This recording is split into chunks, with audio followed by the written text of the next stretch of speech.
Here's why the guy should always pay for the first date. Okay, so it's pre-date and post-date expenses. I'm gonna start with pre-date. Guys, post-date, a lot more taxing, but the pre-date are pretty self-explanatory and they're probably unique to each person. These are the things a woman goes through to feel the most confident on a date. I don't want to hear in the comments like if this hits the wrong algorithm. We don't ask you to do those things. I don't give a f. You've been conditioned, and to feel most comfortable, we're gonna do these things. It's making sure your nails are done. You like the way your hair looks. Taking the time to shave. It's the cost of an Uber. Last time I did something like this, somebody was like, no, the guy's coming to pick me up. I don't know how safe that is. I'd prefer to take the Uber and I'd prefer to have it on my account. It's the lack of feeling of safety when you're meeting a guy for the first time. Teeth whitening. It's the time, resources, energy. I love getting ready, but like girls know, getting ready for a first date, having the outfit, feeling confident, there are steps involved. And here are the post-date expenses. And I need to book an emergency session with your therapist. You are going to need a back brace from carrying the conversation. And I need a ticket to a comedy show just to prove that funny men exist. It's funny, I was looking up like male comedians. I wanted to find one that was like popular but not problematic. Nearly impossible. Stop saying women aren't funny. Women are the funniest right now. I wanted to put Nikki Glaser up there. You're gonna need a teddy bear just to save you from all the nightmares you're gonna have from what you saw growing under his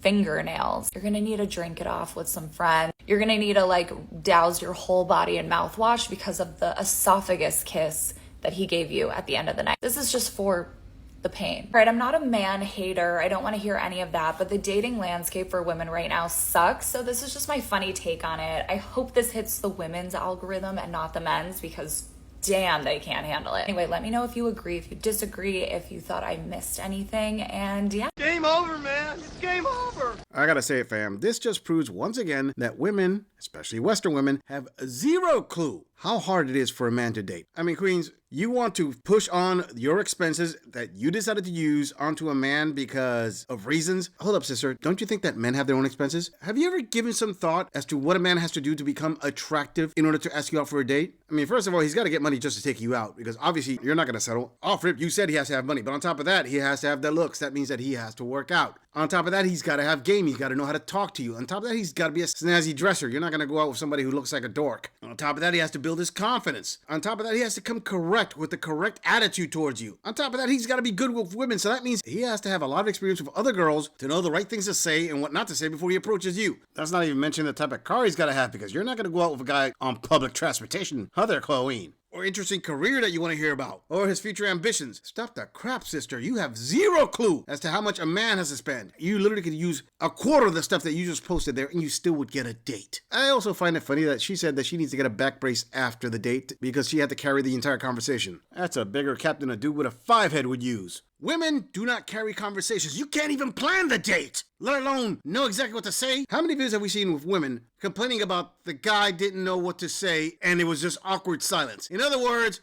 she didn't carry a conversation. Yeah, like women plan ahead of time what conversation topics they're gonna bring up. Obviously, he has to tread lightly on what topics he's gonna bring to you, not the other way around.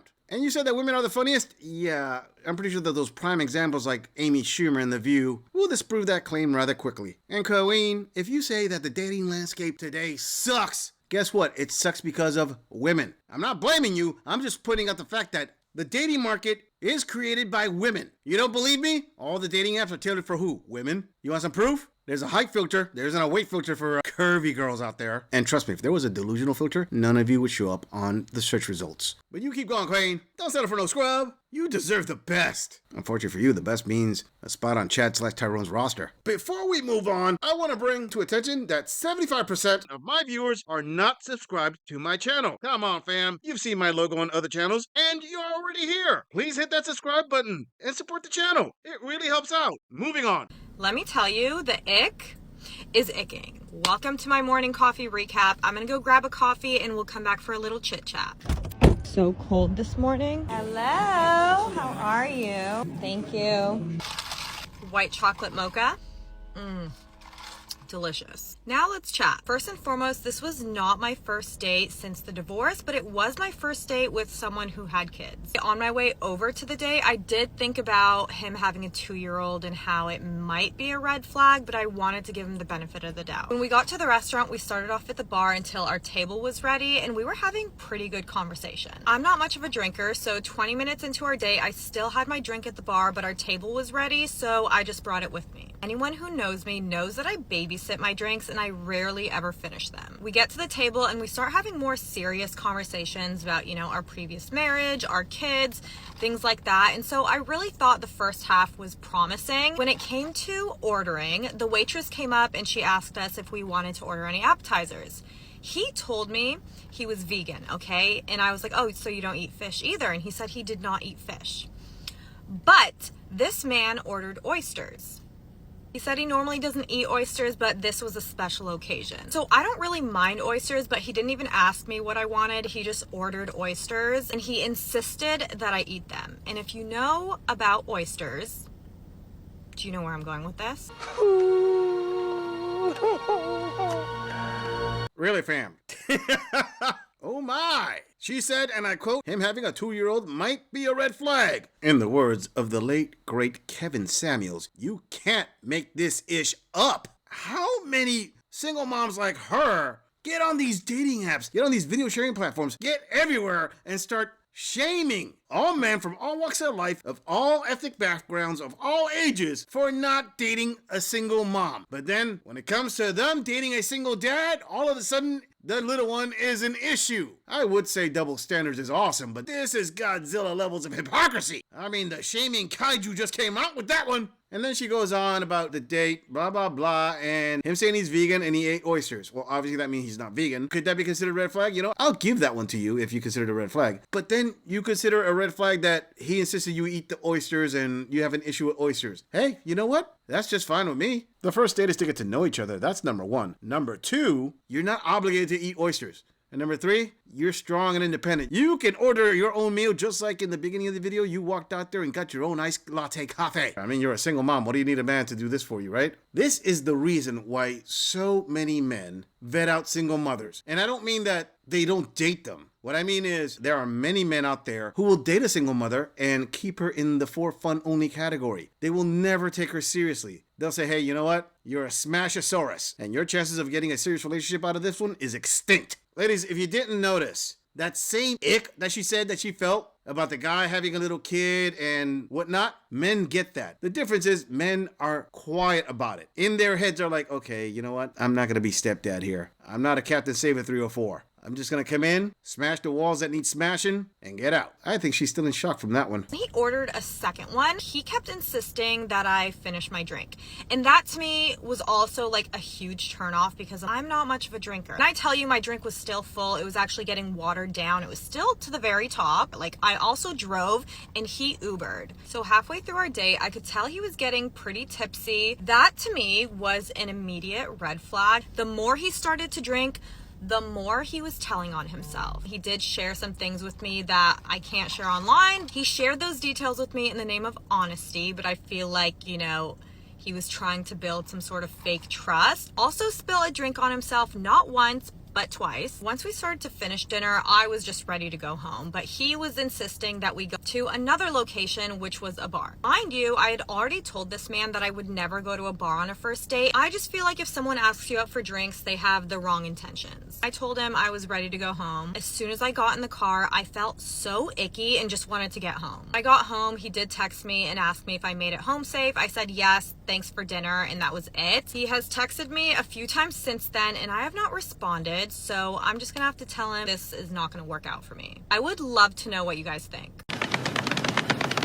Well, I'm glad that you asked what you think here. Now, Queen, this is the part where this gorilla is going to help you out here as to what I think happened here. Contrary to popular belief, I actually do help women out, and I actually try to give them better advice than their girlfriends will give them, which really isn't that hard. Anyway, if his stories were actually crossing like they were, for example, him saying he's a vegan, but then is eating oysters, and he had to keep on drinking and got buzzed with you, and he spilled drinks on himself, and then he insisted on going to another bar, seeing that you hadn't finished your first drink, taking everything you said at face value and assuming it's all 100% accurate, the guy has some major confidence issues. He needed the liquid courage to try to make things more interesting, get more confidence in himself, and it backfired. And I've always advised gentlemen that first dates should be a walk in a park or a coffee shop. Although I would not say do not include any alcohol in your first date. I would be hesitant to do that because you don't want to lose your edge. In short, sister, it sounded like you went out with a guy who didn't have any game. Now, this has nothing to do with his daughter, so I find it odd how you decided to mention his child as a possible red flag. You see, that reflected there more on you than him. If you would have just kept his story on his actions throughout the date, I would say he was 100% at fault. You were 100% in the right. I'm not going to say that. I'd say he was mostly at fault here for giving a bad date. But you have your share of your issues too. Not attacking you. I'm putting these things out. You see, number one, the most important thing here is a lot of men will say to women like yourself, why did you choose him? You can complain about him all you want, but he was your choice. Just like your baby daddy was your choice. So the first problem here wouldn't be him. It would be your selection process. Hey, take accountability there, Colleen. Another thing is, in the first half of the video, your double standards, you didn't set yourself up for the best beginning there. On top of that, what I have a problem with is you insisting that a man has to take you out to dinner. Why is that? See, if you really didn't want any alcohol included in this, you should have asked him to set up the first date where there was no chance of alcohol to be included. And if he insisted it had to be in that restaurant, then right there is where it helps you to make the choice. All right, not with this guy. But you wanted the free dinner. So you acting all shocked and shaken that he drank at a place that had a bar? Sorry, you don't get that one with me. But that's okay. I'm pretty sure all you want is an echo chamber of 1,000 screaming harpies saying, you're so strong and brave and innocent and he is so wrong. So why exactly are you a single mom still? Moving on. By now, everyone has seen or heard of the fact that conservative men are struggling in dating in this political climate. Here's a thought. Change your mind. Be open to changing your mind. It's not that deep. I know mommy and daddy will be very upset if you so much as open your mind even slightly, but it's okay. It's okay. So here's a couple of takes on this. Number one, there's a lot of girls stitching saying if that they see that a man is conservative on a dating app, it's a double right. And I have a one up on that. If I see if a man is a double C, I call it a double hit. A Christian conservative, no. Because that doesn't happen overnight. That goes to show me that you come from a long line of Christian nationalists who are on board with Project 2025. That's immediately what I jump to. That tells me it's not just you, it's me. Because we would not get along. I would open my mouth and you'd be leaving the dining room table. It's all right. It's all right. We'll just move along. Number two, these men don't even know what they believe. They don't even know what they believe. I saw a quote the other day. Can't even remember where I heard it. But it was someone saying that there's a difference between what you are taught and what you believe. And I find that through and through with these conservative men. These conservative men oftentimes have no idea what they even believe in.